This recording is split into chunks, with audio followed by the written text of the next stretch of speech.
Okay. Hello, whiskey lovers. Joshua Hatton here with ImpEx Beverages. Looks like we don't have anyone signing on yet, but as soon as we do, I shall welcome you. We will have 3 people from the Penderyn Distillery joining us today. We'll have Laura Davies, who's the head distiller at Penderyn, and then 2 of their global brand ambassadors, both David Cover and Shona Trainer. I'm really excited to have them here, and I don't envy them because it's a good, I don't know, 1,000,000 o'clock over in Wales right now. So they've stayed up or taken naps, and either way, they're bright-eyed and bushy-tailed, and I'm going to let them in. So here we go. So welcome, Laura. Pleasure to have you. Lovely to be here. And let me see. It's always ladies first, of course. And Shona, welcome to the show. Hi, thank you for having me. That's a pleasure having you here. And then last but surely not least, the good David Cover. Welcome. Thank you for having us, Joshua. Good to see you as always. Yeah, likewise. I think, David, it's funny. The last trip I was on was with you in late February, early March. It's crazy to think that we were like running about together, like visiting customers and going to bars and events and stuff back in March, beginning of March. It's just crazy to think that now. Just fast and loose with spreading COVID everywhere. And I remember people started doing, instead of like, we were at an event and instead of handshakes, people were doing the like Corona elbow, and they were like bumping elbows. Oh, were they? I don't remember that. That was the first sign. Yeah, we were at the Skernick event, and that was like the first sign that something weird was about to happen, maybe. Wow, you've got a much better memory than I do. That's what I remember anyway. Okay. Anyway, end times aside, I'm very happy to have you all. Very happy to have you all with us. This is the second in the ImpEx Distillery Deep Dive series. The first we had James Wills of the Kilhoman Distillery, and it was just one-on-one. It's nice to have a good group of people here. I'm really excited to talk with you all. Proper crowd. What's that? A proper crowd. A proper crowd, indeed. So if you guys wouldn't mind, just introduce yourselves. I gave your titles, but if you wouldn't mind just quickly introducing yourselves, let people know what you do at the distillery, how you do it, and then we'll go on and learn a bit about the distillery itself. Laura, why don't we start with you? Yeah, sure. So my name is Laura Davis. I'm the head distillery manager at Penderyn Distillery in South Wales. I've been with the company now since early 2012. And my role at the distillery is quite wide-ranging. So I oversee everything from malt sourcing and malt intake, right through to staffing and the management of the distillery staff, through health and safety, all of those sort of things, everything operational within the distillery. But my primary role is to oversee the technical function of the distillery. So to make sure that we are mashing correctly, fermenting correctly, distilling correctly, every bit of that spirit that you see that's produced from Penderyn Distillery, that it's being produced to the best and the highest standard that it can be. I absolutely love it, and I think it's fair to say that the distillery has changed an awful lot since I first started. It's getting more and more exciting every day.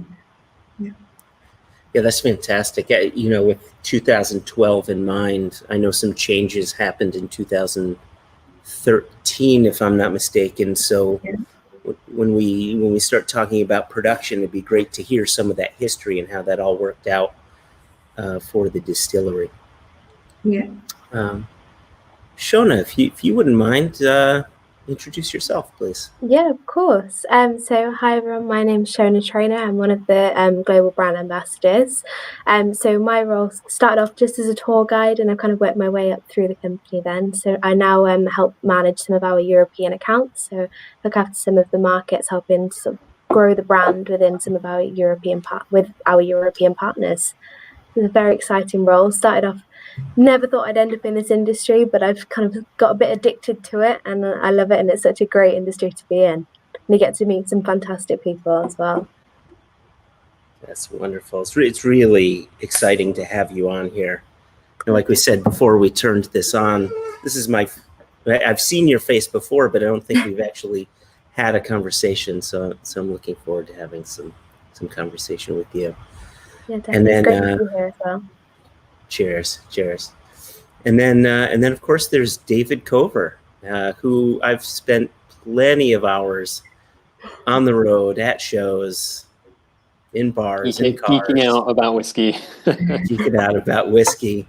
Why don't you go ahead and introduce yourself and explain your role, please? Yeah, absolutely. So I'm the global brand ambassador for Penderyn. I've been with the company for about 5 years now. And just as Shona had, I just started as a tour guide, learning about whiskey. I'd been passionate about whiskey before, and just got so interested in learning about the whole process and how it was made and how it was different, and how the different types of casks affected everything. So sort of from that, I've just been learning and being involved in lots of different parts of the distillery. I worked in the distillery for a while, down at the bottling plant, everything. So now I'm at the point where I can sort of go out and spread that knowledge, and travel the world really when pandemics allow me to spread the good word about the Welsh gold that we're making. That's fantastic. Before we start talking about the distillery and Welsh gold, one of the beautiful things about using this platform called StreamYard, and so I have visibility to all of the comments coming in both on Facebook and on YouTube. And selfishly, this is probably the best comment we'll see all night. And Joshua, your hair is amazing. So there we go. That's from Drew Garrison. I appreciate that, Drew. He's not wrong. For you. This is what COVID does to you. So Penderyn, as I understand it, and please correct me if I'm wrong. If I get any dates wrong or anything like that, please feel free to correct me. But my understanding is the distillery, the build began in 1999. Spirit started running in September of 2020. Yeah. So, a lot of people here in the US don't realize that because, well, your products came into the US a few years back. Didn't hit many shelves. Unfortunately, it didn't gain traction at that time. But fast forward to maybe 2 years ago now, and we started bringing in Penderyn, and we're very grateful that you've entrusted your whiskeys and your brand to us. It really does mean a lot.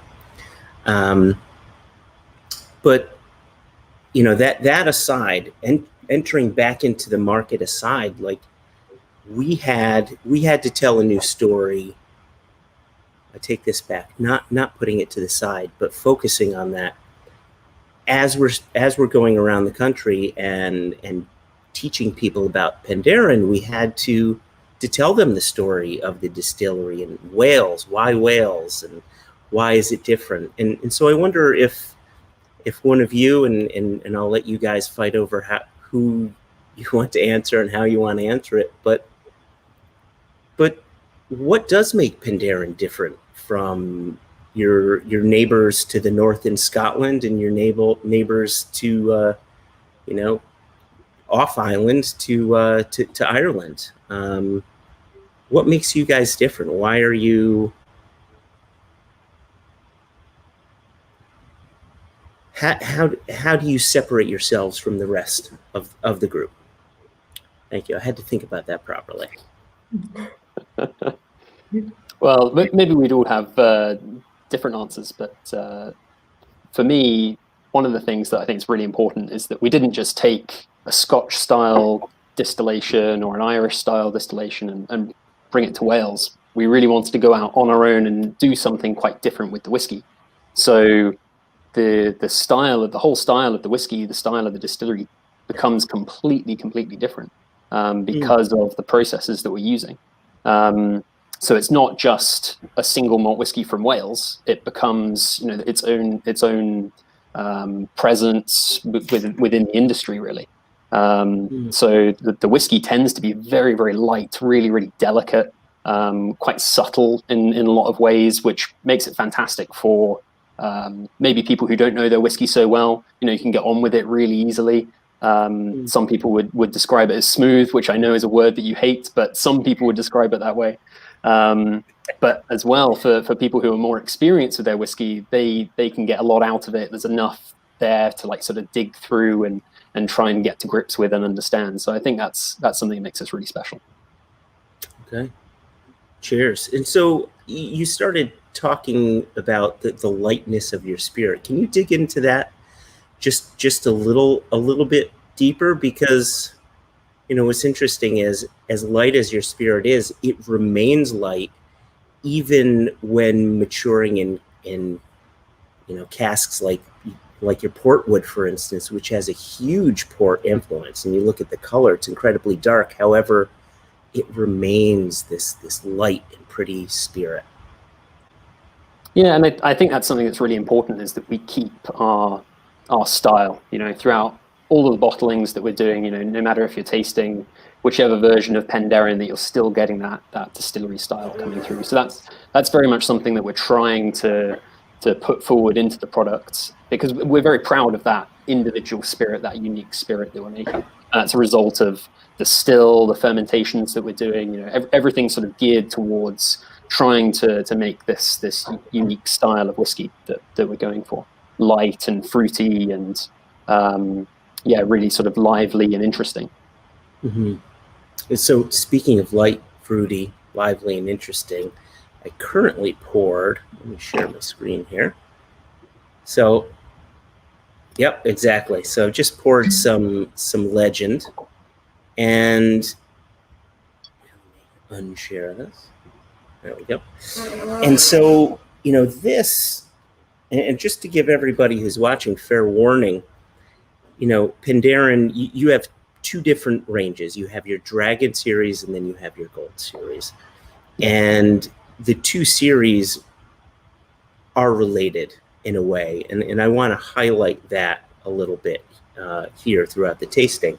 But your flagship is the Madeira, which we'll talk about a little early on, a little later. However, this is sort of its maybe not its younger sister, but a sister for sure of the Madeira. Can you talk about this whiskey a bit? Who wants to take this one? I'm happy to keep talking. I can talk about Penderyn all night. I think this Legend is just so classic Penderyn, really. As you mentioned, Madeira barrels. That's our sort of house style, as it were. And this one, the Legend, is using some of these Madeira casks as a finishing, just to give this really nice fruitiness to the whiskey. As you said, you've got the Dragon series and the Gold series. So the Dragon range, these are bottled at 43%, which I think is quite a sort of nice strength to get this sort of really soft mouthfeel to the whiskey, but there's still enough power to sort of keep it going and keep that sort of aftertaste nice and long as well. So can you talk a little really bit fresh. about it is. So it's super fresh and it's incredibly fruity. There's almost like this berry-like fruitiness, but I personally believe that might be more of a spirit-driven character than a cask-driven character, because I find it as it's a theme throughout all of your bottlings. And maybe Laura, maybe you can talk to that a little bit, because being the head distiller, it being a spirit characteristic, what do you think about that? Yeah, so I was just going to jump in with that, actually. One of the things that I think is really, really nice about both our Legend expression and our Madeira expression is that they, because of the spirit that we've got in there, but also because of the influence of the Madeira casks, which generally lend themselves quite well to quite a soft maturation, you really get the character of the unique spirit coming through. So even after quite a long maturation, as opposed to something maybe like a sherry wood or a port, which gets a sort of heavier influence from the cask. Mm. The Madeira expressions, so the legend in the Madeira, really allow the background of the spirit to keep coming through. So it gives you a really good sort of introduction to our spirits, but it also allows you to see the character of the spirit in itself.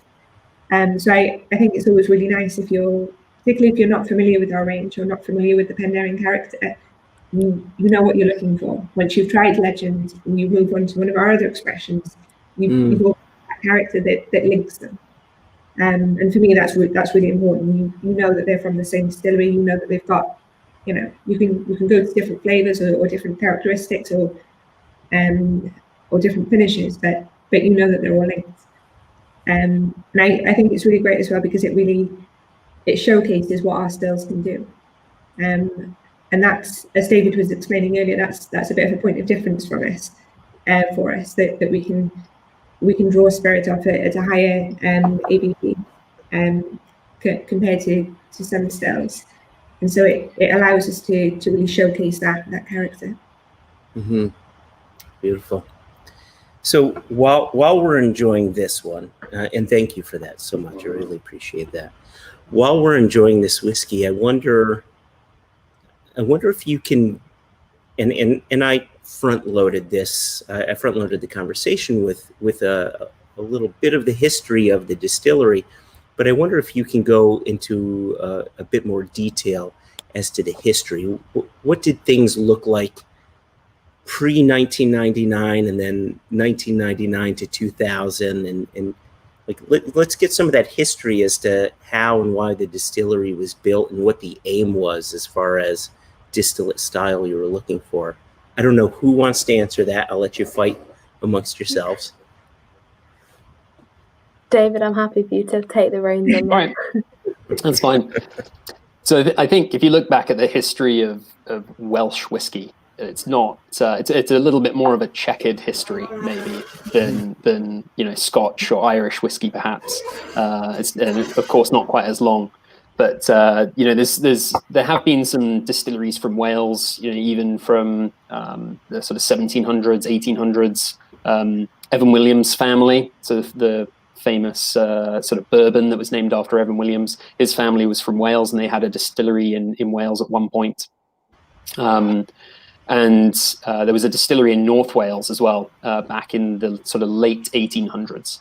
And then you've had this huge gap. There's nothing at all from Welsh whiskey for 100 years, over 100 years, which of course is a hugely long time. So there's no sort of weight of history, perhaps, on Penderyn, saying that you should be doing things traditionally, because there just wasn't any tradition.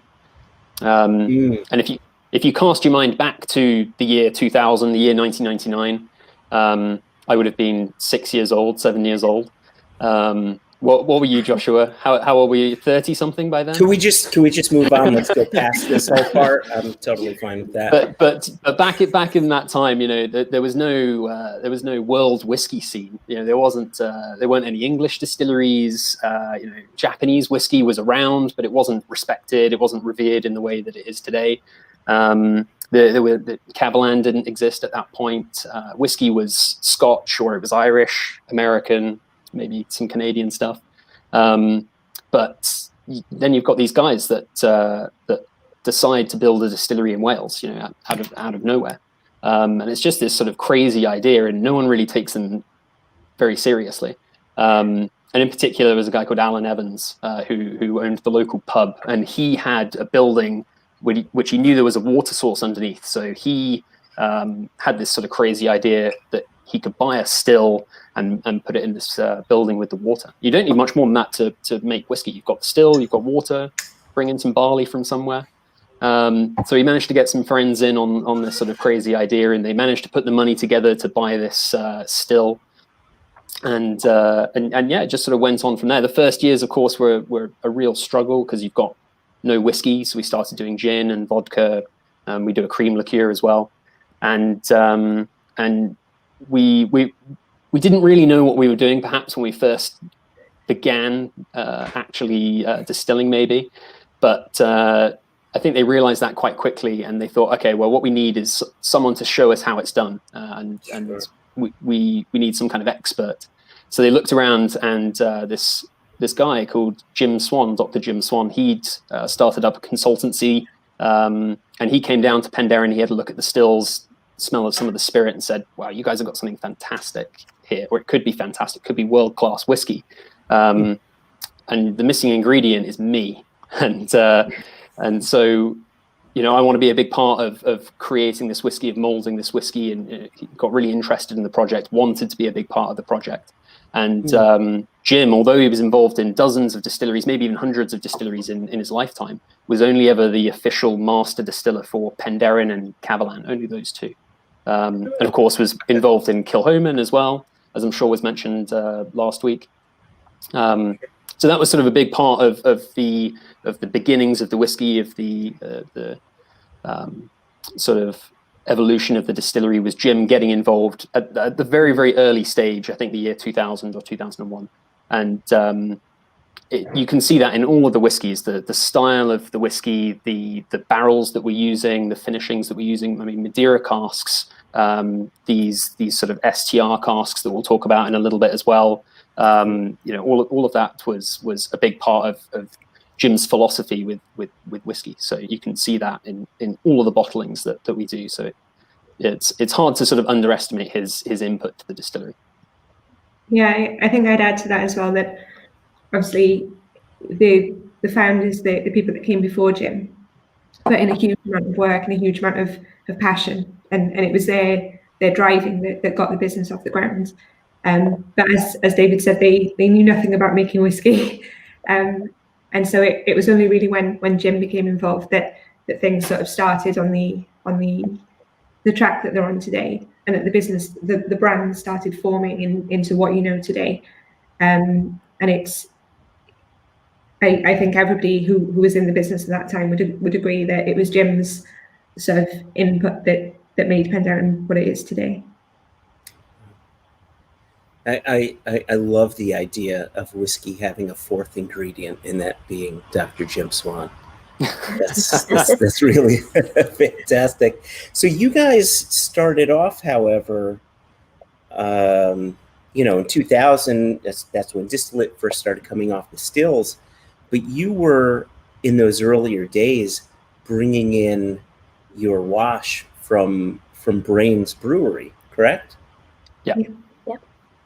And so were there, which is unusual. I had not heard of any distillery doing something like that previously. So when the distillery was first built, was it an issue of space that there wasn't a mash tun or washbacks put in, or was it a matter of money, or what was the reasoning for that at the time?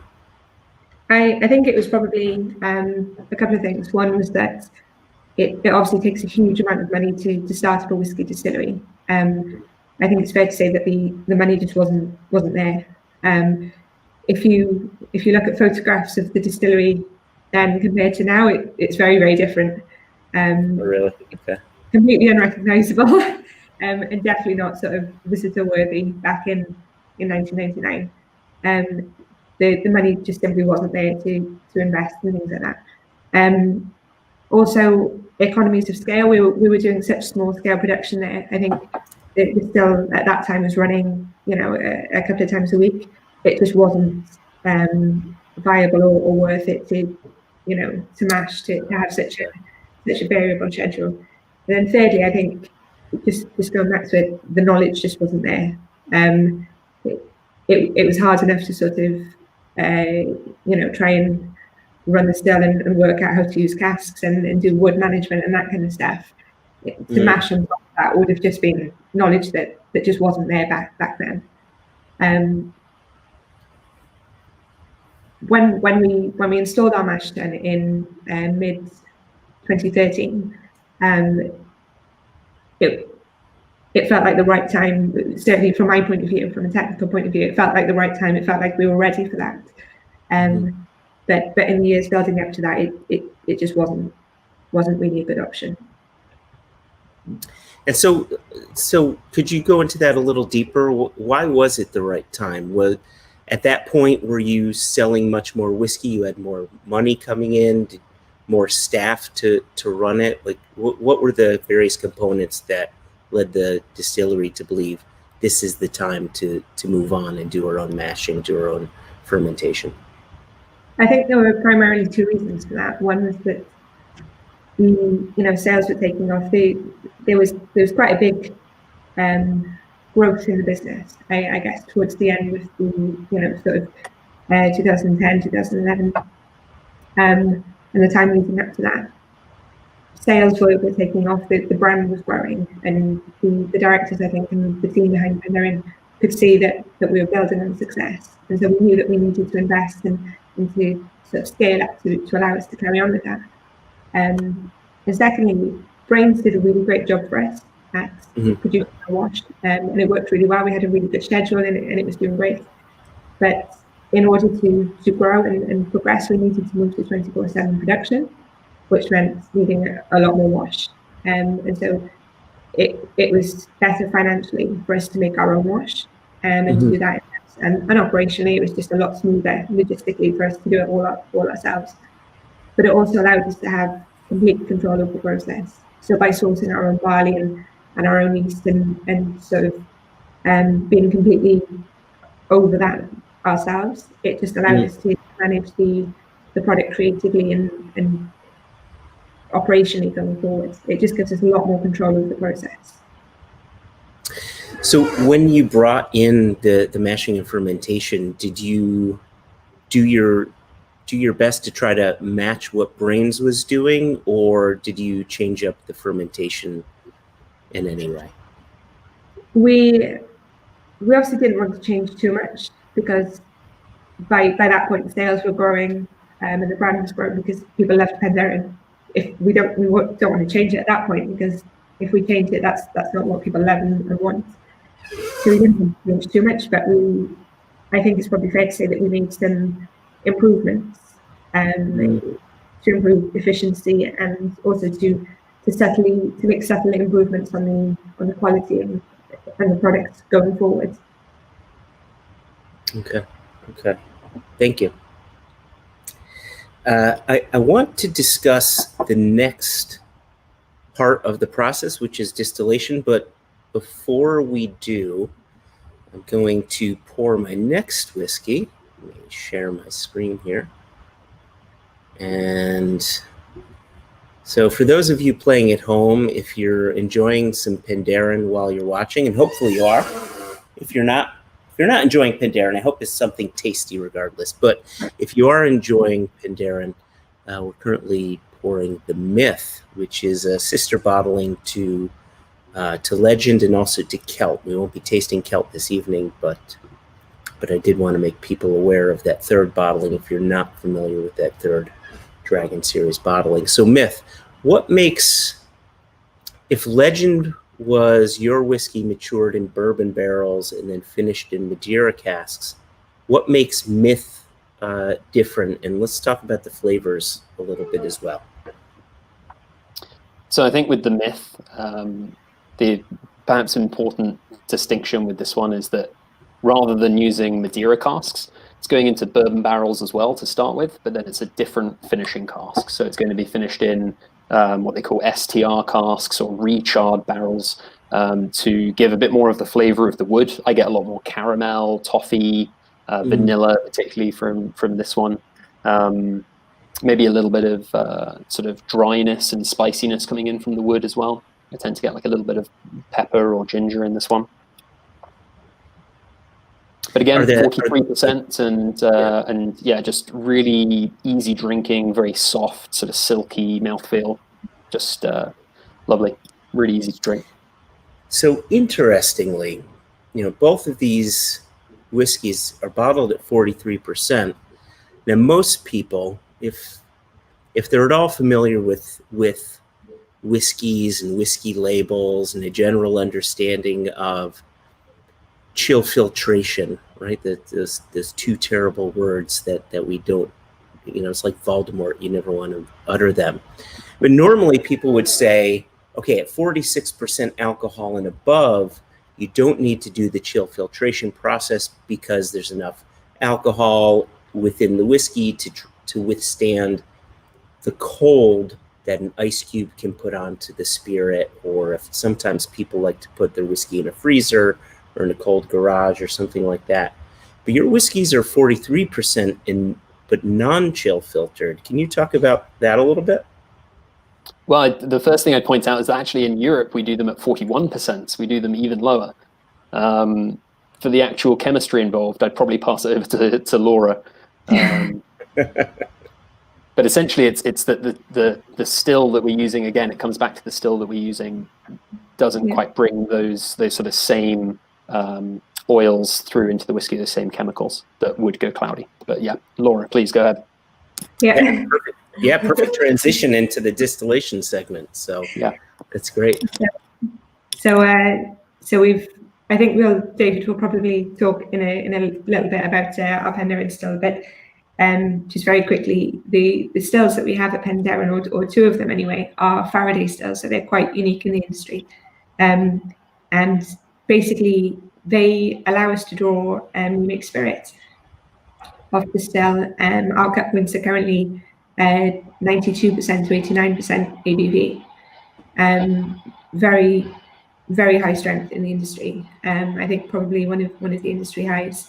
What that means is that when the spirit comes off the still, it's very smooth, very light, but we're not bringing with it the oils and the fatty acids that are generally found in perhaps lower, heavier pot still spirits. It's part of what makes the Penderyn spirit so light and so delicate in character, but it also means that we don't have to chill filter, because those, I'm reluctant to call them impurities because they give mouthfeel and they give character, but essentially that's what they are. They're impurities, so they're not in the spirit to begin with when it comes to the still, so therefore you don't have to filter them out. So I'm going to bring up a picture, a diagram of the still. And, for those of you watching who are not familiar with the Faraday stills, I think you'll find this quite interesting. Even if you are familiar with the Faraday stills, you should continue to find this interesting. So, right, when people think of single malt whiskey, quite typically they're thinking of copper pot stills, lantern shape, and usually double distilled. This looks nothing like that, right? So, and then I'll bring up the next one here. Actually, here's how they look physically. Let's go back to this one. Laura, can you describe to people how this thing works? Because, most people's understanding is you put your wash into the wash still, you distill it. Spirit comes off that still, you put that spirit into the spirit still, it comes off the spirit still at a higher ABV, dilute that down to 63.5%, put it into cask, 3 years and a day later, and you've got single malt whiskey. But this doesn't do that. So what does this do? How does this still work? So I think basically what you've just said there, Joshua, the easiest way to look at this is that the still that you can see there absolutely does that. It does it all in one process. So what we have there on the right hand side is the pot, essentially the wash still, I guess. And if you were looking at it from a pot still, a traditional still sort of point of view. So we put around 2,500 litres of our fermented wash into the wash still, and we start that boiling cycle. So we start boiling it up.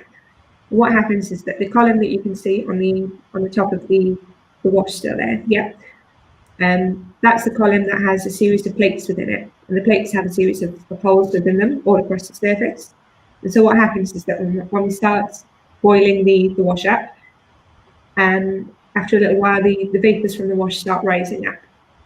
And quite early in the boiling process, the vapors rise up and they'll hit the first plate, which is just above the top of the pot there. Okay.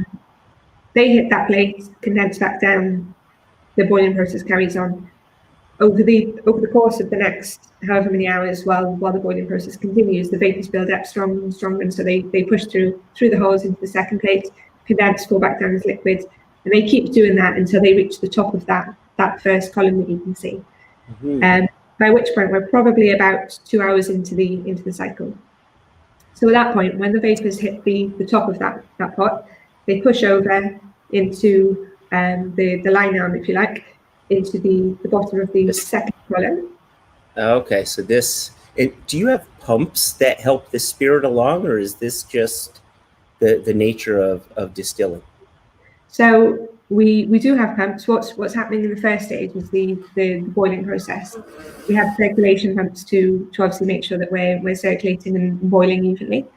And then in the second column we have column reflux pumps, which basically allow the spirit to be cycled. So what happens in the second column is that the liquid that pushes through into the second column the vapors will rise up, condense at the top of the column, and then fall back down as liquid. And when they fall back down as liquid, they're recycled back into the pot. Okay. So the process continues. So it's a continuous cycle, continuous reflex. And so we have the pumps at the bottom of the column.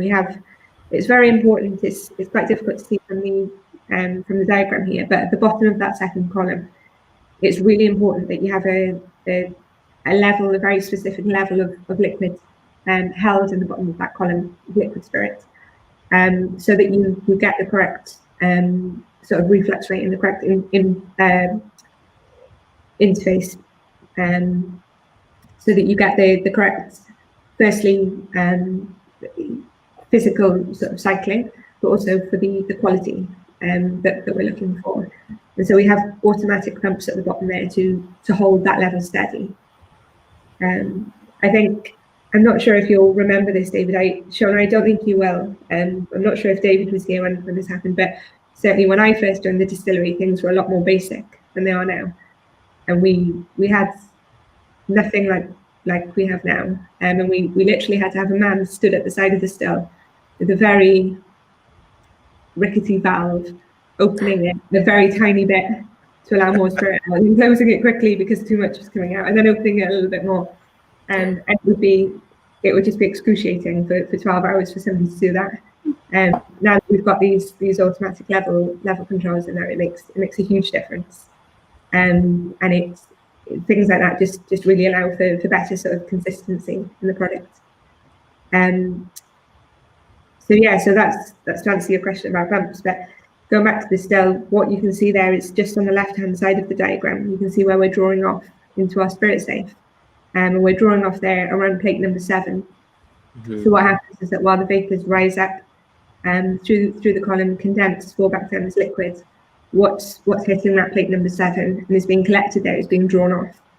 And anything within the range of 92% to 89% alcohol by volume will be drawn off as product. Anything outside of that range will be either foreshots or feints. And I think Shona and David, you guys would probably agree with me from the distillery that even the stuff that comes off at 88% ABV it's feints to us. We wouldn't consider drawing that as usable product, and it gets recycled back into the pot. But it's still very, very smooth, it's very attractive spirit, very fruity, very clean spirit. It's nothing like perhaps the feints that we see from our pot stills. So I had a question about your cuts, but before we do, Reginald Ritter had a question. Hopefully you could see that here. So does this cause the heavier oils, etc., to not make it in the spirit? Yeah. So what happens there is that where the plates that you can see in the second column, they allow for a really great deal of separation in that second column. So going back to the chill filtration point that we made just now, those oils are not being drawn out into the mixed spirit because we're holding the balance between those plates in that still. So it means that absolutely those oils are not coming out. So the spirit is very light, very, very delicate. How does, and David, you explained this to me You may have explained it to me when I had you on the One Nation Under Whiskey podcast, or it just may have been, just conversation on the road or whatever. You talked a little bit about how the still itself separates the heads, hearts, and tails by weight of molecule, and so I remember you telling me that. I wonder if Laura, if you wanted to jump into that. Whoever wants to talk about it. I found it so incredibly interesting because, again, it takes us out of, of what we know, which is double distillation, and, the spirit comes off of the still, the heads come off, and then you have your heart section, and then later on are your feints. And so how does the still separate your foreshots, your hearts, and your feints? So David, I'd really like, it sounds like you've got a great way of explaining this. So one of the downsides of being a technical person is that I can do the technical bits, but I'm probably not as engaging with it as David is. Go ahead on this one. Not at all. No, it's fascinating to listen to Laura talk about the still, I think, because it just gives you a real insight into how it works. But yeah, the way I describe it is that it's like a fractional distillation, so it's separating those different sort of flavor molecules and the oils and the alcohols to different parts of the distill, different sections. And so you're going to get the lighter stuff coming off at the top and the heavier stuff collecting at the bottom, very generally. And what we want really is that middle section. So although, as Laura was saying, we do have stuff that we consider foreshots and feints, really what the still is doing a lot of the work for us that maybe more traditional distilleries have to do with a double distillation, where they're having to take off, the foreshots and then the feints. This still is almost doing some of that for us, where the foreshots are really collecting more at the top of the still and the feints at the bottom. Of course, you're still going to get a little bit of overlap, which is why we then have a little bit of foreshots and feints as well that we then have to put back in. But that's the way I explain it. I hope that makes sense as well. It made sense to me. We'll see what people say in the comments. See if you've confused. It's not the easiest thing in the world to. It's not the easiest way to distill the whiskey, perhaps, but no, it's. I would absolutely disagree with you there, David, because when I first joined the company, these were the only stills that we had. We had 2 Penderyn stills, and so this is how I learned to distill. And it's great. I know a lot of people come and look at it and they go, what have you got, And then when we put the pot stills in, it's really, you put the pot stills in, you put, exactly as you said just now, you put the wash in, you turn the steam on, you collect the product, you turn it off. The same with the spirit still. I found that so incredibly hard because you have very little control with the pot still. With the Penderyn still, if something's going wrong or if you want to influence something, you've got this huge amount of control. You can slow it down, you can speed it up, you can change the steam, you can, you can mess about with a lot of it.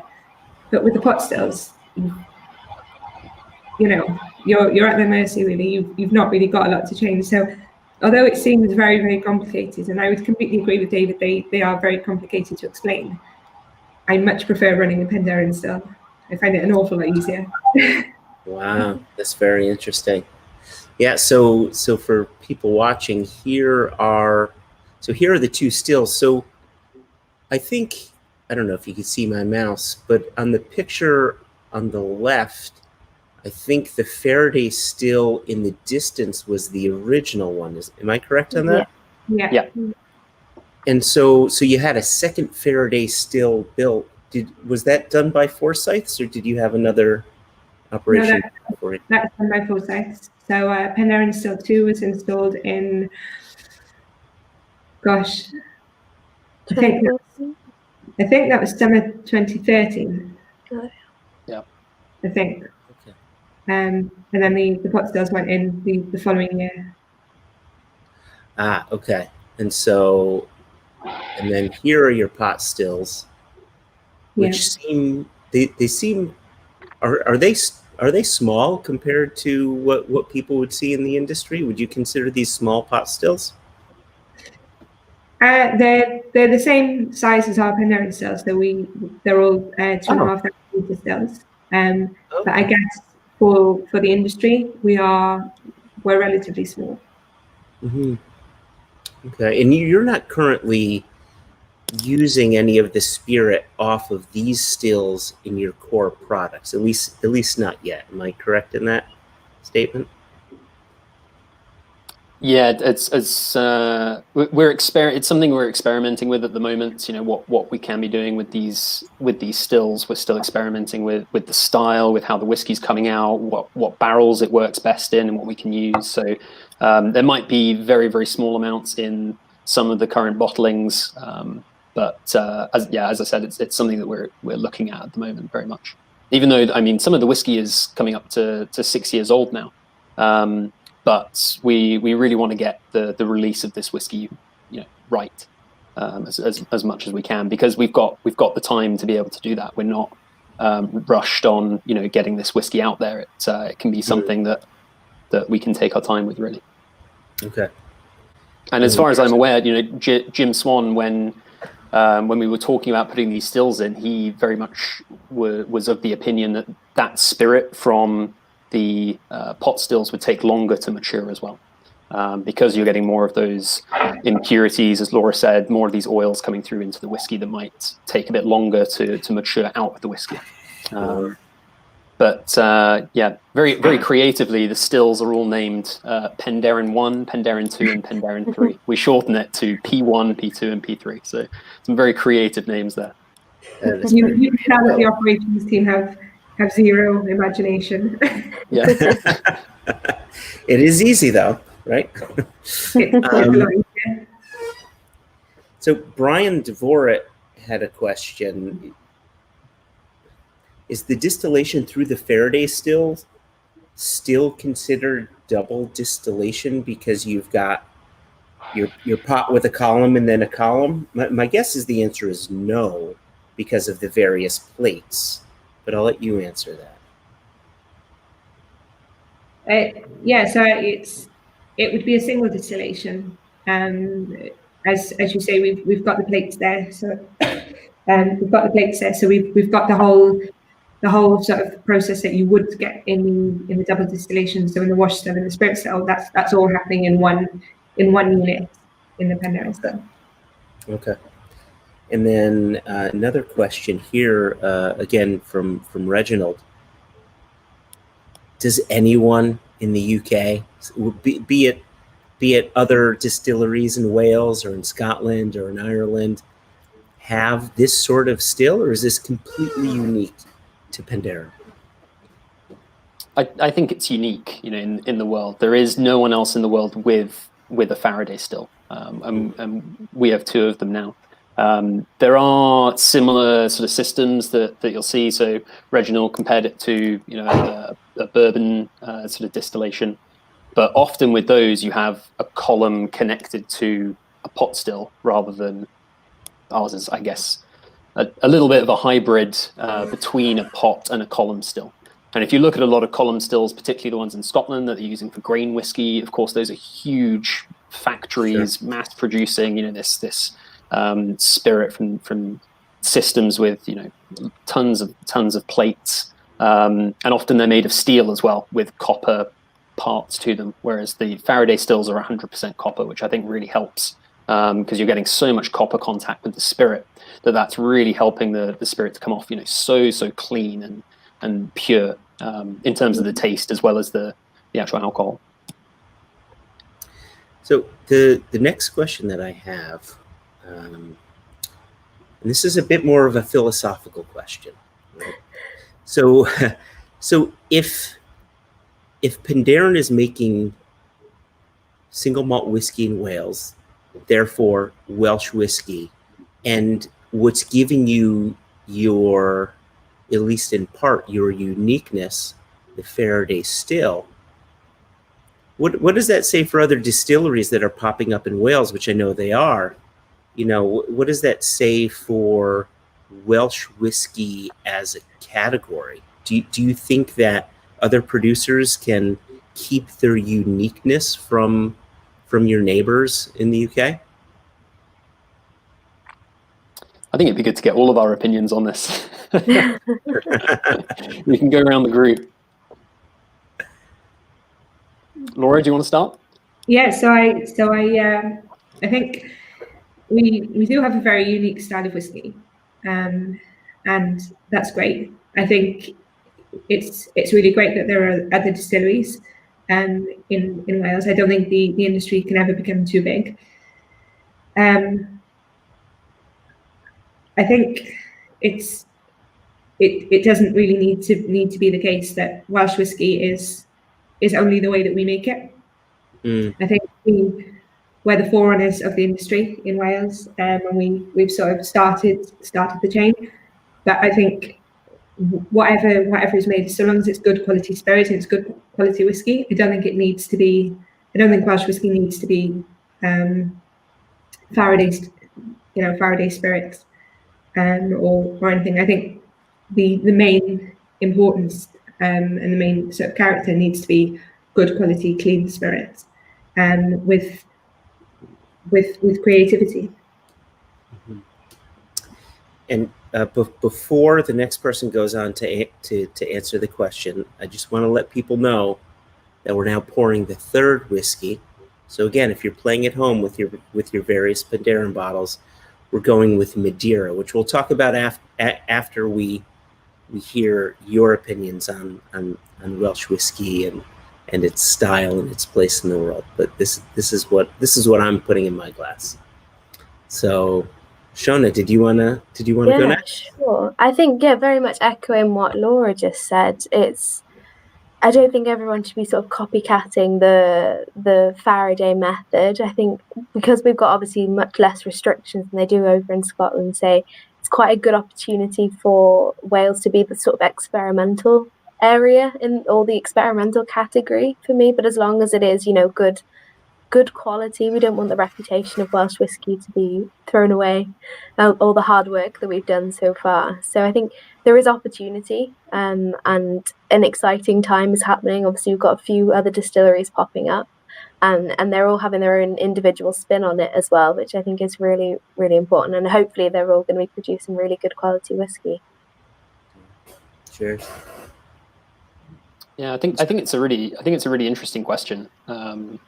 Because there's no particular answer to it at the moment. But as you mentioned, there are distilleries popping up in Wales now, and some of them are using sort of different styles of stills. Some of them using more traditional sort of Scotch style double distillation, and I know there's at least one other distillery using like a Holstein still, which is like a sort of quite a small, quite adaptable little distillation system. I don't think that it needs to be something that really prescriptive that you have to say, okay, well, Welsh whiskey has to be this. But I think it's going to be interesting to see how things develop, particularly because we're building 2 new distilleries in Wales as well. And those will hopefully have Faraday stills.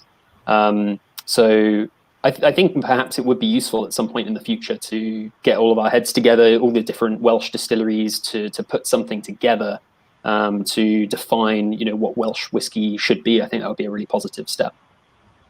Just like Scotch whiskey is protected and Irish whiskey is protected, by its name, and you have laws defining what it has to be. I think that would be really useful to have for Welsh whiskey as well. Not really prescriptive, not really tight, but just to have it protected in some way, have the name protected, and being able to say, okay, well, we've gone through these processes and it's this quality, or we've used these ingredients.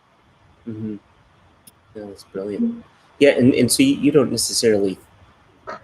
So what I'm hearing is the category of Welsh whiskey does not and should not hinge on the use of a Faraday still.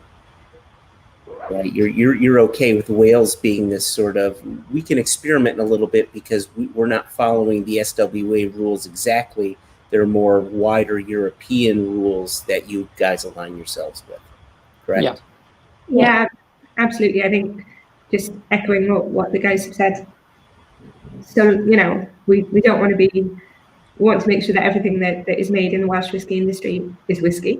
We don't want to stray too far from that, but so long as it's good quality, it's clean spirit, it's good quality, and it doesn't, as Shona said, do anything to negatively impact the reputation, then that's what's important. And seeing the enthusiasm, that going back to what David said just now, the huge enthusiasm across the world for different styles of whiskey now compared to perhaps 20 years ago. That's what's important. Oh, brilliant. Thank you. So, did someone have something you wanted to say before we moved on? No, okay. No, please go. Okay, I didn't know if I interrupted someone there. So I think switching over to Madeira is probably a good excuse to start talking about maturation. And David, you brought it up a bit earlier on when you were talking about Jim Swan, and Jim Swan in introducing the use of Madeira casks, right, and STR casks and so on. So, obviously, Ista and please, she has a really long last name that I can. She got married, so she's Phillips now. Ista Phillips, that's so much easier. So let's, in a pre-Phillips world, how would you have pronounced her maiden name? We wouldn't have been able to. Okay. Yeah, I can do it my best. So I think it's Yoknevikute. That doesn't sound too bad, actually, when you say it. I've had a long time to practice.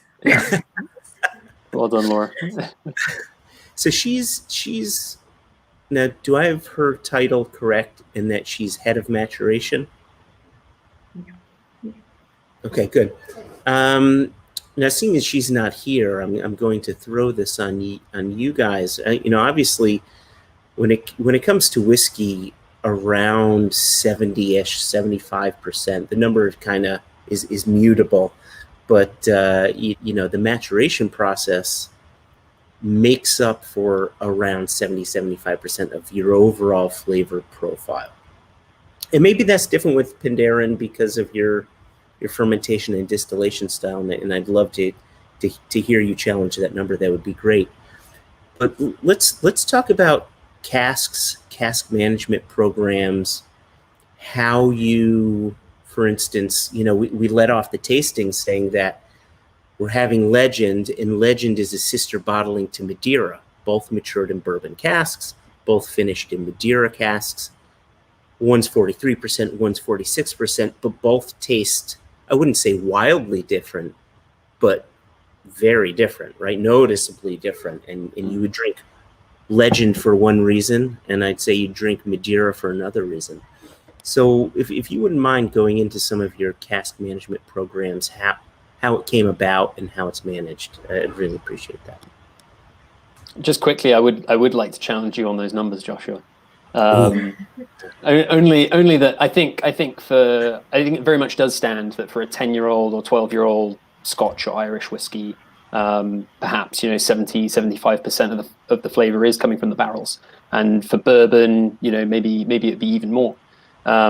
But I think with our whiskies, in my opinion, it's more like a 50-50 split. You're getting like a really nice balance between the flavors of the casks coming in and the flavors of the spirit. And partially, that's because we're really proud of that Penderyn spirit, that unique Faraday still spirit, that we want that to really shine. And Penderyn is a very delicate whiskey as well. It's easy to overwhelm, and you can do that, very easily with sort of heavy-handed maturation, and that's really what we're trying to avoid.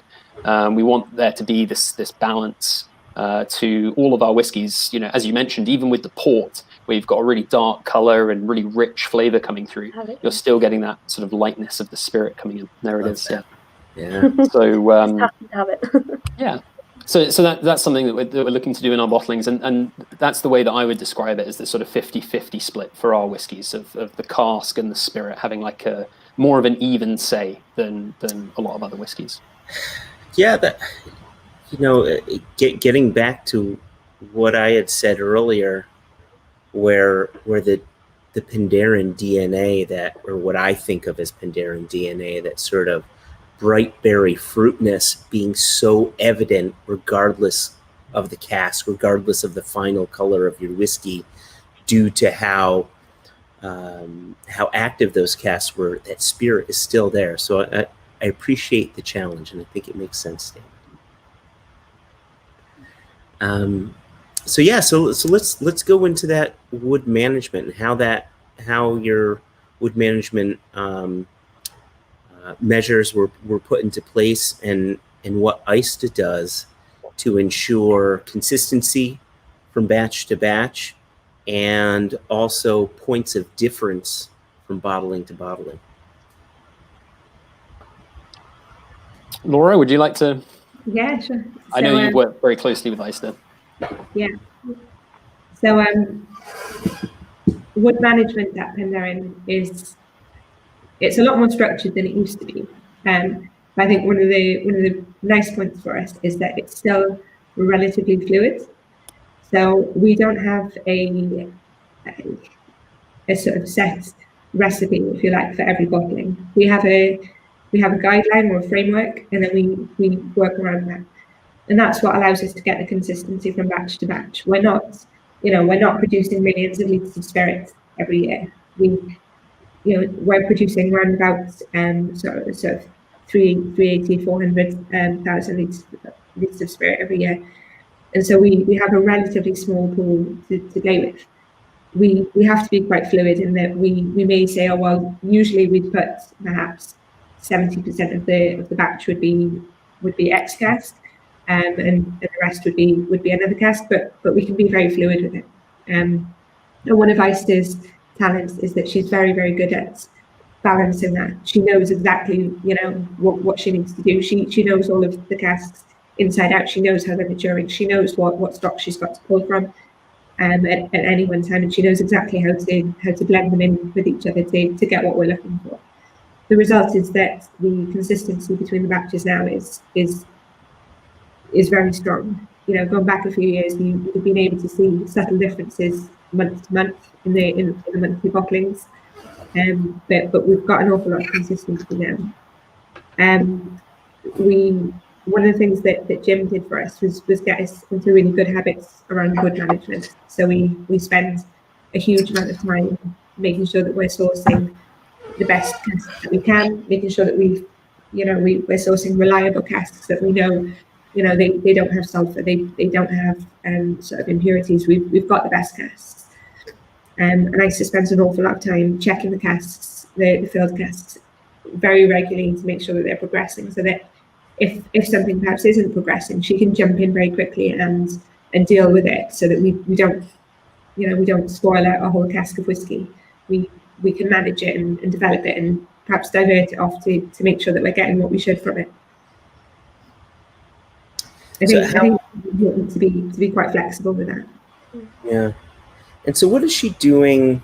I mean, well, I think in a way you answered it. With ISTA's not general, but her very specific understanding of all your various casks that are in your warehouse. So what does the process look like when she's putting together a new batch of Legend versus a new batch of Madeira?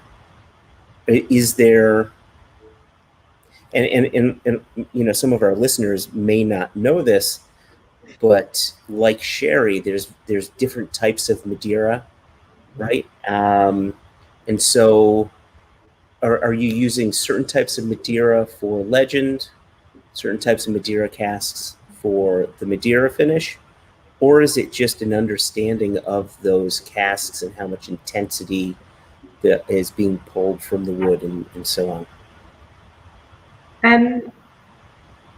I would say that it's absolutely an individual cask.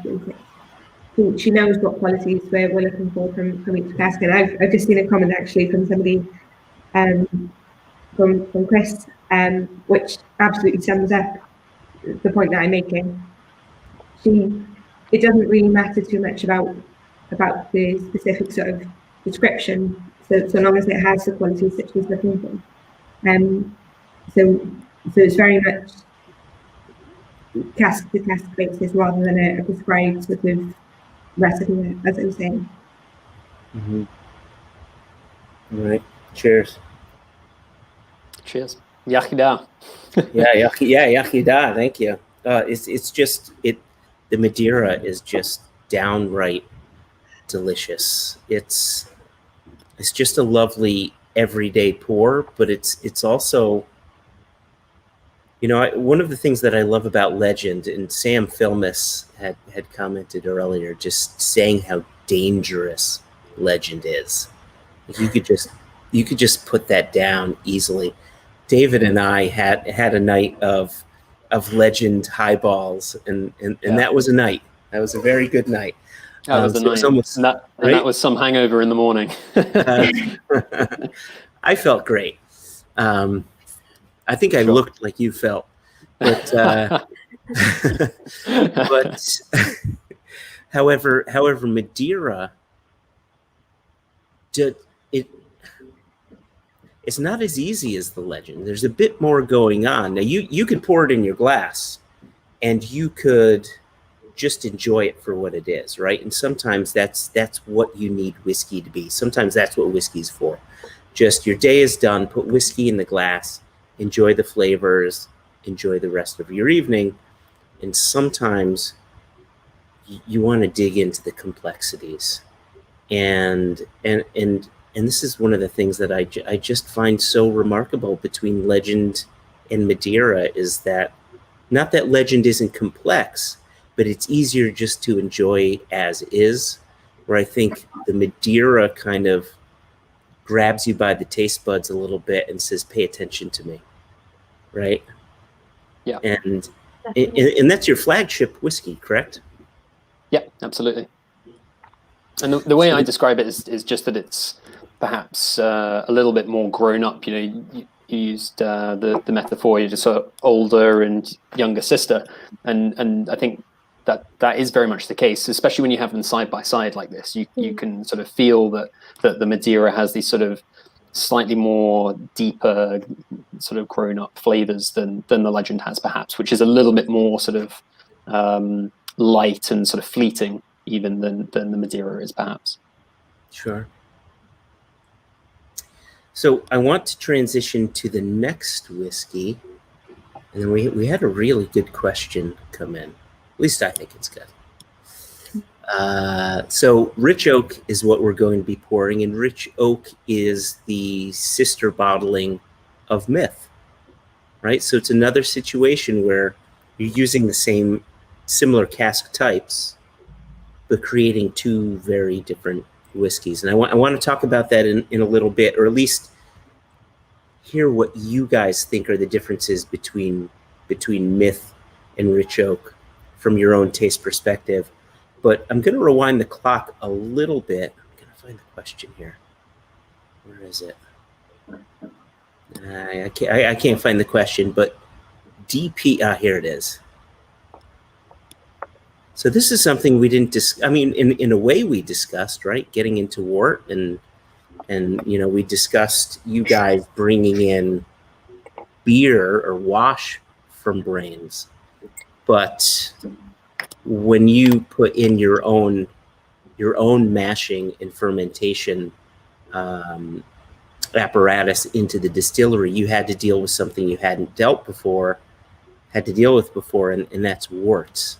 And so can you talk about your mashing process? And you know what? And we didn't even go fully into fermentation too, fermentation times and final ABVs and such. So can we talk about that process while we're enjoying this Rich Oak?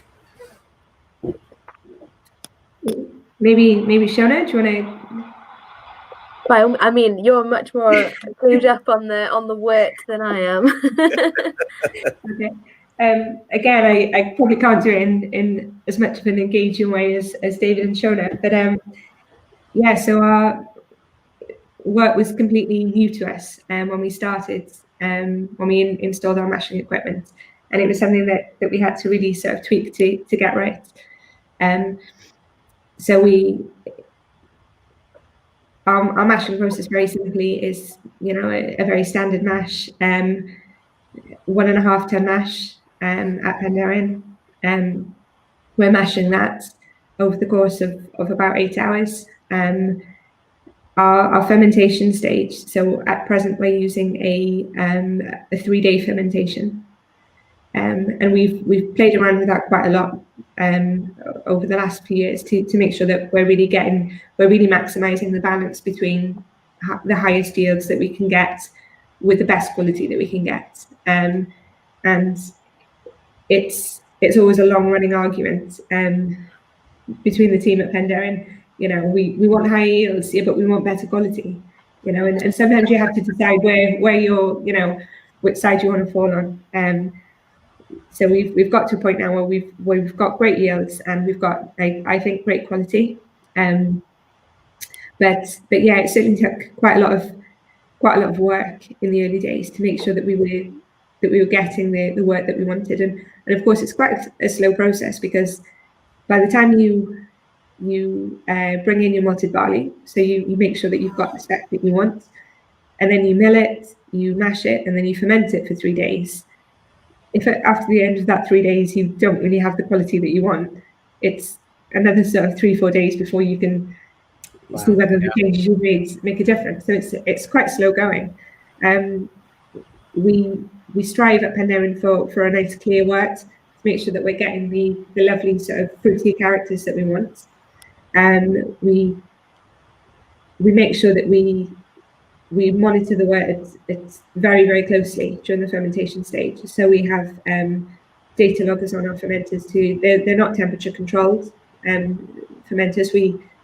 We can adjust the wort's temperature going into the fermenter, into the wash vats at the point that it goes in, but they're not temperature controlled once they're in. Once they're in, they're in. We have got installation on them. We installated them a few years ago to kind of barrier against the effects.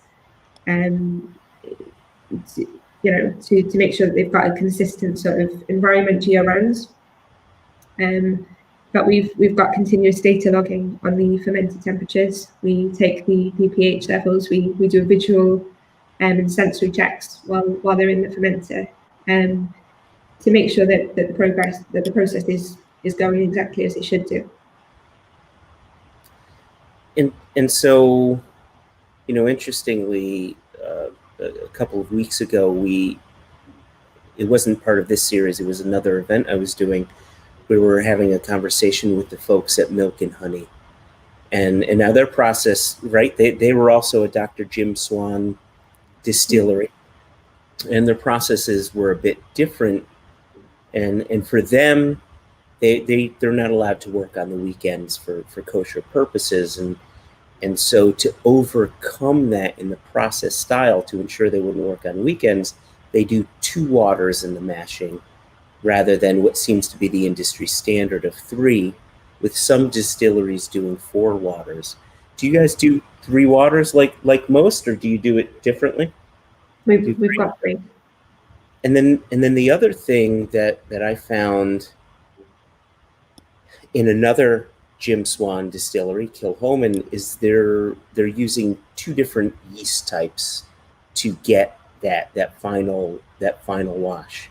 Are you doing the same? And if you are, is there a reason for doing that? And if you don't want to talk about yeast, I understand that too. I know some distilleries don't like to talk about that, so but I'll let you decide how you want to talk about that. I'll be as open as I can. So we do use 2 yeasts, and the reason for that is going back to exactly what I said just now. You need to have this balance. You need to make the best quality that you can, but you also need to make sure that you're doing it in a worthwhile way so that you're maximizing yield. And so the combination that we use allows us to do just that, to get the really nice sort of fruity flavors added to the wash, whilst maximizing the alcohol yield. Okay, that's really interesting. You know, from a layman's perspective, or not a layman's perspective, from an outsider's perspective, you know, this is just all fascinating. It's absolutely fascinating to me, the thought that goes into producing what you produce, because every little step of the process matters so much. I think so. DP, that's Dan Pate.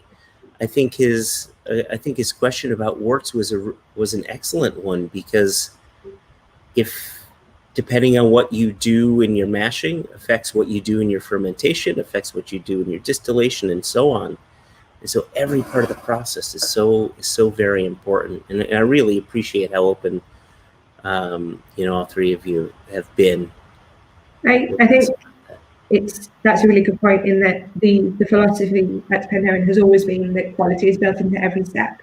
We've tried never to cut corners or to take the cheapest road or the quickest road out. Sometimes we've had to spend a lot more money, or we've had to have things take an awful lot more time or an awful lot more work, but it's given us the best possible product.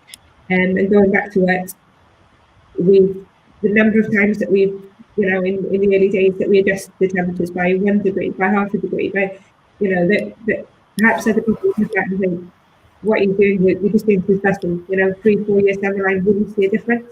We absolutely feel that you do. So we've spent such a huge amount of time making sure that half a degree is just the right, and still now, I'm a bit of a geek. I have the apps linked to my phone, so on the weekends, I'll be sat at home. If I can see the weather changing and I see the weather forecast, I think, right, let's look at those fermentation temperatures to make sure that I'm a real geek. You don't want to see my the app that I've got to do it, but it's great. We build this sort of detail in at every stage, right through from our distillery operations right through to the cask management, and we believe it's what gives us the best product in the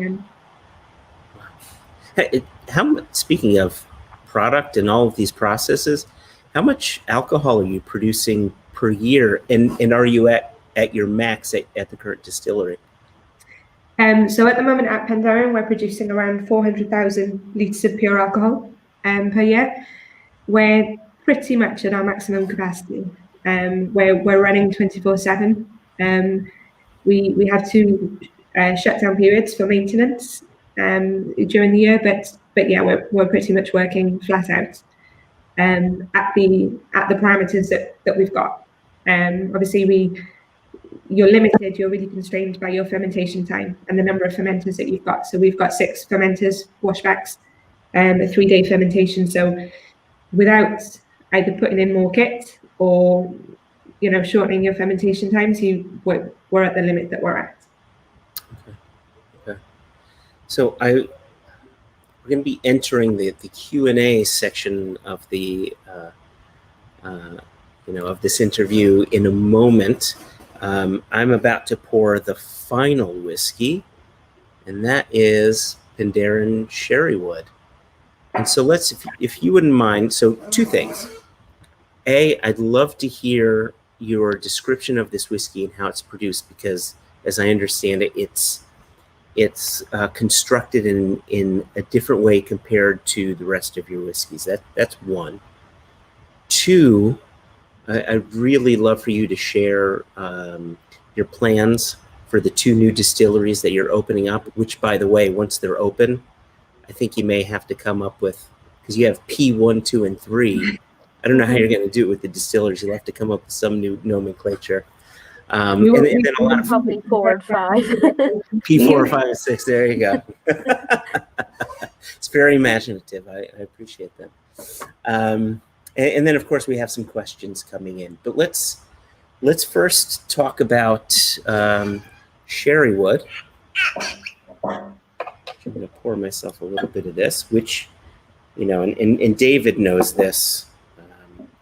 The Sherrywood it's not only my absolute favorite Penderyn, but it's when it comes to the whiskeys that I reach for the most, it's probably within my top 5 to 6 whiskeys. I cannot get enough of it.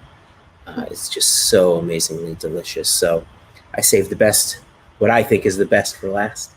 How is this made? And if you don't mind, maybe I'll throw this to Shona, because we haven't given her enough time, enough airtime. That's okay, don't worry. Yeah, so the Sherrywood is different to our other whiskies. Everything else is pretty much a bourbon matured whiskey and then finished in, say, Madeira cask or a STR or port. and so on and so forth. With the sherry wood, it's a different batch makeup. So it's 70% of it is matured in ex-bourbon casks, and then 30% matured into ex-Oloroso sherry casks. And we marry those together then. So it gets a really interesting and sort of intense sherry flavor without it being a sherry bomb, in my opinion anyway. So for me, I find it quite Christmassy. A lot of sort of cinnamon and nutmeg raisin flavors, but I know some people disagree with me on the Christmas side of things. David, I know you've got a slightly different taste for the sherry wood versus what I have. I just think I have a different palate to most people. But yeah, I get a lot of I get this like sort of what I love about this whiskey. I'm very much the same opinion as Joshua, and this is one of my favorites from the range, if not my favorite from the range. And I think it's just because it has a nice balance of different aspects going on. You know, it's got the sweetness, but it's also a little bit spicy and a little bit bitter and a little bit dry, and you've got all these different things going on, but they're all melding really nicely together. So I think you get this nice sort of orange flavor, orange zest, which is sort of helping to lift the whiskey, but you're also getting that sweetness from the sherry, which I don't think is too intense. It's just sort of nicely balanced in there. And yeah, some ginger and a bit of oak, and yeah, just everything. And I think what helps with that is that it's the fully matured in sherry and bourbon and then bringing them together rather than just a finishing. I think that really helps to increase the complexity and the balance of the whiskey. Is this you, Dave? Oh dear. I've been discovered. You've been discovered. Elijah, I can't believe that you would unmask me on live television. Oh, that's so fantastic. Oh, got a new blog to read. I'd love to read your notes. This is exciting. No notes on Penderyn, I'm afraid. I'm not allowed to, but just about every other whiskey. You know what? That's fair. There might even be some single cask nation. You never know. Gosh, oh my gosh! You didn't tell me anything about this. It's a secret. Yeah, it's a little bit of a secret. Okay, fair enough. Not anymore. Not anymore. Not anymore. Thanks, Elijah. Your website's going to just shut down from all the traffic. I know, it's going to be crazy. So Reginald had a question, which I think really ties into this second and sort of almost final segment. You know, he wants to know if you have plans to expand the existing facility because your spirits are so awesome, which I agree with him completely. But you're actually going to one-up that, you're going to two-up that, and you're building 2 new distilleries. And so let's talk about the 2 new distilleries, if you wouldn't mind, and what your plans are for them individually, and why 3 distilleries. Yeah, so go ahead. So unfortunately, we're out of space now at Penderyn HQ. We don't have anywhere to expand that, sadly. So we've done the next best thing. We're looking to open a second distillery in North Wales in a place called Penderyn in March 2021, all being well. And that, although smaller scale production capacity than the existing Penderyn site, it will allow us to obviously increase our production, be even more creative with our products, but also allow us to reach a different sort of customer base. So it allows us to reach people sort of more to the north of the UK, which will be really great. The following year, then we were looking to open a 3rd distillery in Swansea, which is it would be about an hour away from our existing distillery, and again, smaller scale than the existing Penderyn facility, but it will allow us to build on the creativity more as well. Mm-hmm. It's very exciting, and the company is completely unrecognisable to what it was. I think probably some of the founders who are sadly no longer with us, if they could come back and take a look at the company today, they'd be pleasantly surprised. Wow. Yeah. What's the? I'm sorry to hear that about some of your founders. I didn't aware that. I wasn't aware that other than Jim Swan, who I know wasn't a founder, but I know is very much a part of the team. I didn't realize you had some founders that had passed on. So with those two new distilleries, what's the timeline for that? Is this a 2021, 2022 project? Is it further past that? No, so Llandudno should be March 2021. Wow. Okay. And then the Swansea site should be the following year, so 2022. Okay. Obviously, pandemics aside, all being well, we're on track for that. But yeah. And so, you, Laura, as the head distiller, will you find yourself, bouncing between the three distilleries, or do you see, right now you're a 3-person team between yourself, Aista, and Bethan. Do you see another 3-person team at each distillery, or will the 3 of you kind of bandy about? That's a good question. I'm not really sure at the moment. We've not really worked on that at the moment. I think certainly the knowledge that myself, Aista, and Bethan have, and also the connection that we have to the company. Obviously, we know how Penderyn does things. We know how we do it, and also a lot of the systems and processes at Penderyn we've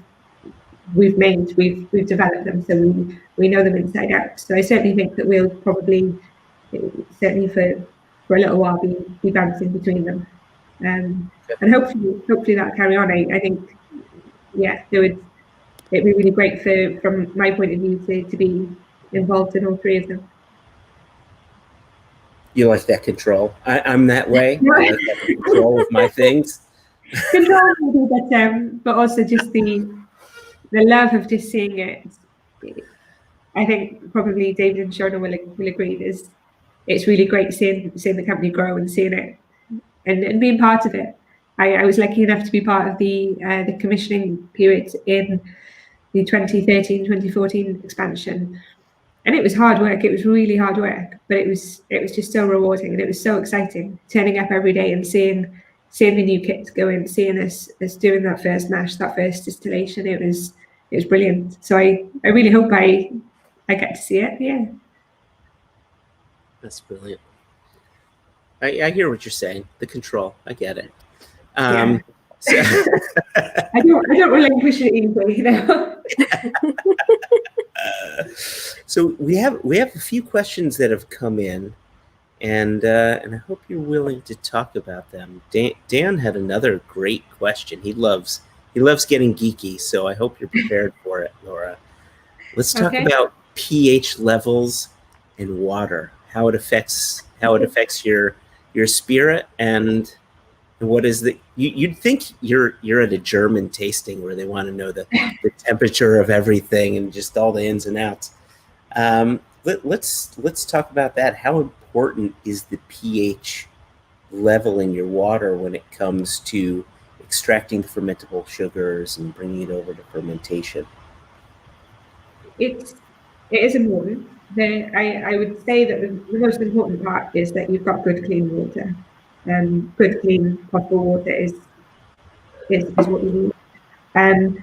At Penderyn, we've got a natural spring beneath the distillery that we draw water from, and that the composition of that water is very soft, very clean water, sort of pH of around sort of 6.5.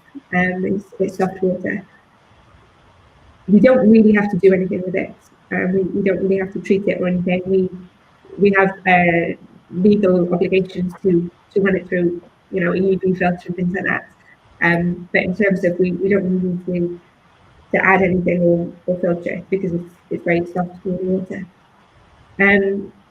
We haven't experimented too much because we're very happy with the water that we've got, and it's doing exactly what it should do for us. But we do know that probably the bigger problem for us is that if you mess about with your water too much, or you don't have quite the right quality of water, operationally you get a headache. So you end up with operational problems with your pipework and things, and extra cleaning or extra maintenance, and that for me that's the bigger headache. So No, go ahead. Sorry. We don't experiment too much with water. We tend to leave experimentation for, dare I say it, the more exciting parts of the distillery, like the yeast and the malts and things like that. However, it's a consideration when you're building 2 new distilleries, right? You now have 2 new water sources. How do these 2 new water sources compare to the water from the Brecon Beacons? Do you have to compensate for different hardnesses? Is it similar? What do you expect there? So obviously we're not at the using stage yet. We're not anywhere near that. So there may be tweaks that need to be made when we come to use the water, and we would fully expect that. But yeah, the water that we'd be planning to use would be very similar in composition to Penderyn. We're lucky in Wales. We've got some really great. We got a lot of rain. We've got some really good quality, clean, abundant soft water supplies. So we really see that as being, pretty similar to what we've currently got. Okay. Yeah, brilliant. Another question here, and we're back to the sherry wood. This is from Brian Dvorak. So what do you think about there? I mean, he was asking if you can change up the percentages of bourbon cask matured whiskey to sherry cask matured whiskey within sherry wood. I guess in a way, I may want him to dig a little deeper into the question. The way I'm reading that is, when ISTA is creating the sherry wood, even though there's a general understanding of 30% sherry, 70% bourbon, and so on, does that ratio change? And yeah, go ahead. Yeah, so absolutely can. So going back to, ISTA knows the stock in the warehouse very, very well. And obviously, if you've perhaps got a sherry cask that's, they're natural products. Some of them naturally just perform better or worse than others. And so it may be that in a batch you do sort of tweak those percentages. They're very rough guidelines, but at the end of the day, the quality of the batch and the consistency between one batch to another is paramount. And if that meant that you had to go to sort of 75-25, if the product is then more consistent and more aligned with the previous bottling, that's what we go for. In a way, we start off at this 70-30, but then we deviate from that, and after that initial sort of setting out of the casks, it's all completely overtaken by quality and by flavour profile. Okay. So I'm glad I asked Brian to elaborate a bit on his question. So first off, I love the answer, and that completely made sense, and I really appreciate that. But he elaborated a little further, and I'm not sure if you're familiar with this. Kilchoman has this program called the collaborative vatting, where they're just like your flagship is the Madeira, their flagship is Macker Bay. And the ratio of cask maturation for them is 90% bourbon, 10% sherry. But they allow for customers, if you have a customer that wants a bit more sherry, a bit more bourbon, they'll switch it up a little bit. So have you ever done that? Maybe not for small customers, but for different markets, created versions of sherry wood or versions of another whiskey that had a bit more sherry or a bit more port or a bit more Madeira?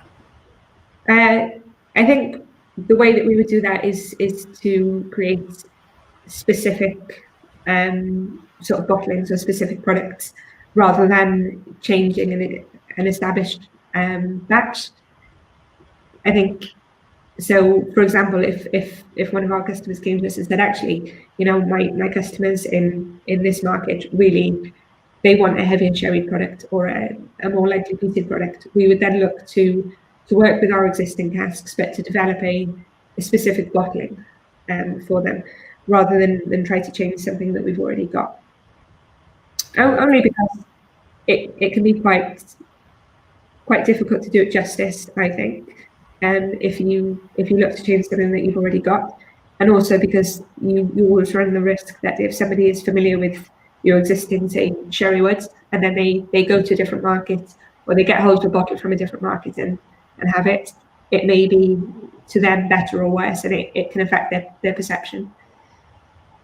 But certainly we've, for our markets in, you can back me up on this, Shona, in the Netherlands, in France, in an awful lot of countries, our importers will come to us and say, my customers are really wanting this, and we'll bring out special bottling for them, or we'll bring them to the distillery and we'll say, okay, what are you looking for? And we'll sit down in front of them. Meister will give them a selection of casks and a selection of products that she sort of mocked up, and she'll work with them to create a product or a bottling, a one-off bottling that fits what they're looking for.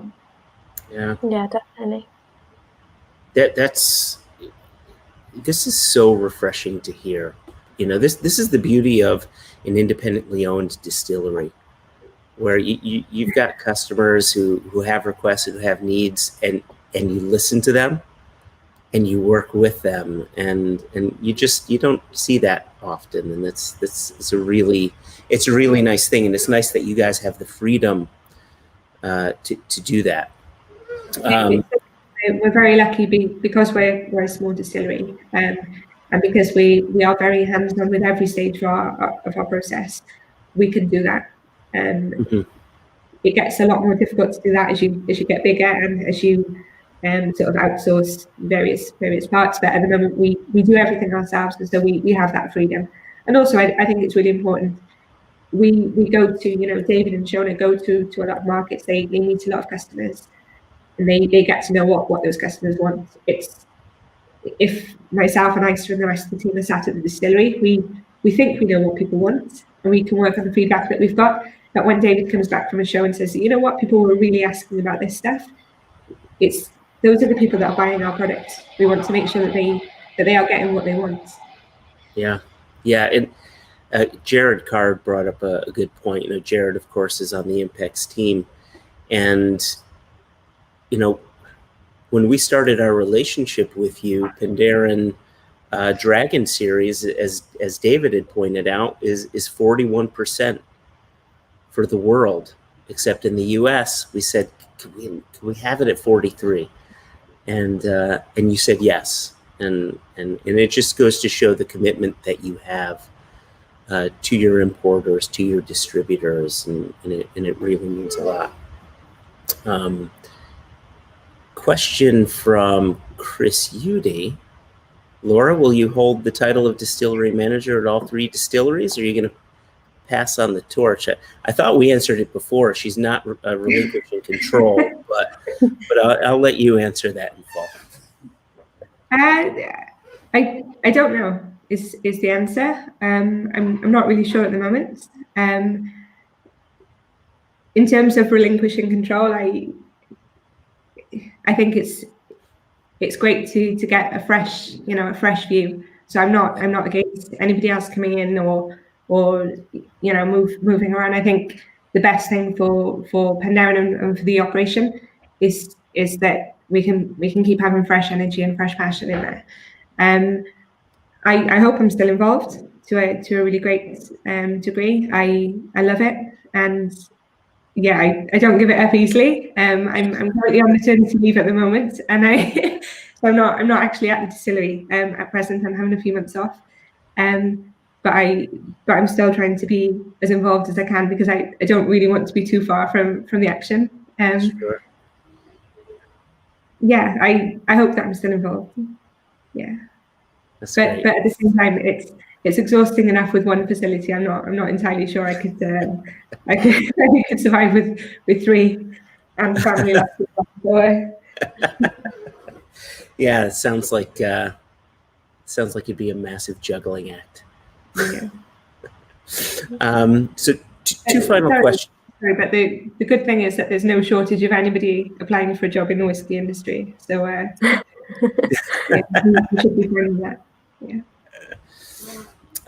2 final questions for you, and this one is where'd it go? This one, I don't know if you know how to pronounce Elijah's last name, but it's pronounced A-M-M-M-M-M-M, right? So just so everybody knows. And so this is a good one. He said, I just tried the Single Cask Nation Penderyn and Grand Cru. So firstly, thank you for that. It's really been taking off with our customers. And he didn't know that you had whiskeys aging in Grand Cru. What are some other interesting and unique casks that you're maturing Penderyn whiskey in? I've got a couple.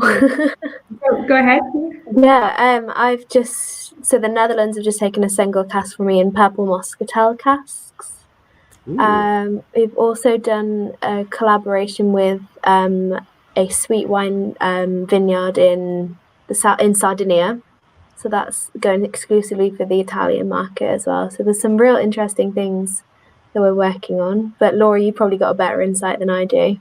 No, well, I was just going to say that I think Esther is a bit of a magician when it comes to cask maturation, and I think she's got stuff maturing that none of us know about. Yeah. Yeah. So I think that's really exciting. But yeah, I would agree with Shona. Those are two of the exciting ones. Yeah. Yeah, definitely. And I know that Iced has been messing around with different types of sherries, different types of Madeiras that we can do for single casks and special editions and things like that. So we've got some Amontillado sherry casks, and perhaps we've got some Fino sherry casks, I think, as well, and really rare Madeiras, really old port casks and Madeira casks. And so it's going to be really, really interesting to see some of these whiskies coming out. That's exciting. That's very exciting. I had my one last question. If you don't mind, one more question came in. We'll ask that, and then I'll ask mine, which is like a 2-word answer, and then I'll let you guys go to sleep, because I realize it's 12 billion o'clock over there. So from Ryan Hummel, will the distilleries be a line extension? Will you be producing the same whiskeys at the new distilleries? Or I know you said you were looking to get a bit more experimental at those distilleries. Are you able to share anything about what you want to experiment in? Yeah, so I think it'll be a bit of both. Obviously, part of the production capacity will probably go towards the bigger picture, as it were. But the 2 new sites will allow us to be creative. I don't think there's a set sort of structure on what exactly we will try to create yet. But yeah, we'll certainly be experimenting. Whether we perhaps experiment with perhaps some peated variations, or perhaps some smaller batch stuff. But yeah, there will definitely be experimentation. Brilliant. Okay, and then so my final question for you. I know David's answer already because we talked about this. Laura, what's your favorite Penderyn and why? My favorite Penderyn probably changes quite regularly. At the moment, it's probably Portwoods, and this is probably the one that I keep going back to. But probably the Portwoods, just because it's so. For me, it stands out in the range. It's quite different to the rest of the range. It's got such a lovely mouthfeel to it. You can almost sort of feel the sugar, the texture of the sugar and the sweetness on your tongue. It's got that lovely sort of jammy, dark chocolate, cocoa sort of flavour to it. It's really syrupy. It's just, for me, the mouthfeel is fabulous. It's got a really lingering finish. I love it. It's just got so much depth and so much character to it. It's really great. Pure dessert for me. That's the one that ends my night. It's such a good selection. Yeah. What about you, Shana? I am going to be really boring and say the same as Laura. It is the Portwood for me. But at the same, it literally depends on what day it is, what mood I'm in, is the one that I'm preferring at that moment. I've kind of gone back to the Madeira recently, but I think I keep finding myself back at the Portwood. It's just so exciting. It's that one that, when you take to a tasting, it makes everybody's eyes just lighten up. they're just so excited. It's an explosion of flavour that you're not quite expecting. And I think, yeah, for me, it's just really exciting, a really exciting expression that we have. But the sherry wood will have a very, very special place in my heart, because it was, I would say, the whiskey that converted me to single malt whiskey, if you like. I'd never really tried it before getting into the industry, and that was the one that was like, actually, I quite like this, and this is the root for me. That was the start of your whiskey rabbit hole, then, huh? Well, yeah, rabbit hole is the right word. That's fantastic. Laura, Shauna, David, thank you all so much for staying up late and doing this deep dive with us, giving us the geeky answers, the fun answers, your insight. It really has been a brilliant time, and I can't thank you enough. No problem at all. No, it's our pleasure. It's been great fun. Thank you. Thanks for having us. Thank you. Enjoy the rest of your evenings, and viewers, if you want to stick around for another minute, I'll be going over the list of the next few events happening. You guys don't have to stick around, but if you want to know what we're doing next, if you want to maybe watch one of them either live or at another time, you feel free to stick around. On October 28th, we'll have David Keir of the Glenallachie Distillery, so that'll be good fun. On November 4th, we will be dipping into the world of rum with Mitch Wilson and Black Top. Now, November 8th, we're moving away from the Wednesday evening events to a Sunday evening, and we'll have Tal and Tomer from Milk and Honey, who we discussed before, also a Jim Swan distillery there. And on November 11th, we'll have Chris Udy, who's in the crowd here. So hi, Chris.